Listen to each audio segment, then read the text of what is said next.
Les jeunes, ils voient un uniforme, hein, quand ils sont en groupe, ils voient un uniforme. Tout ce qui est gyrophare uniforme, ça représente Danger.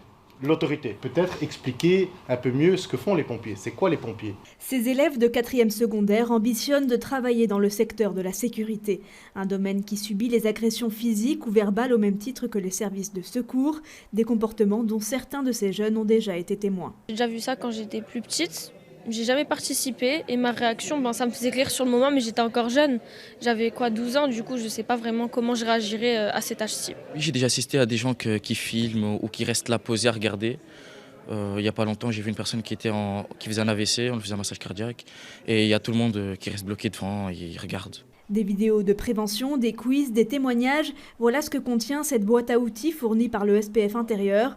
Elle a pour but de sensibiliser les jeunes de 14 à 18 ans aux agressions contre les secours. Sur le terrain, on remarque ceux qui agressent les services de secours, pompiers, police, etc. C'est la moyenne d'âge de 16 ans. Et donc ici, le but, c'est de les sensibiliser et de leur faire comprendre qu'en tant que pompier, on est là ici pour sauver, secourir et protéger nos concitoyens. Dans une intervention, chaque minute compte. Retarder les services de secours, c'est mettre en danger une personne qui a besoin d'aide. Voilà le message diffusé ici lors de ce cours de citoyenneté. J'étais assez surpris justement des agressions qui subissaient. En fin de compte, les agressions, on les voit très peu. On voit souvent des manifestations de pompiers, mais on ne comprend pas. Parce qu'en fin de compte, quand j'ai cherché des images, je ne les trouvais pas en fin de compte. Donc on est dans quelque chose de caché et pourtant que les pompiers vivent. Selon une étude de l'Institut Vias, 9 travailleurs sur 10 au sein des services de secours déclarent avoir été victimes de violences en 2024. 80% d'entre eux ont subi de la violence verbale.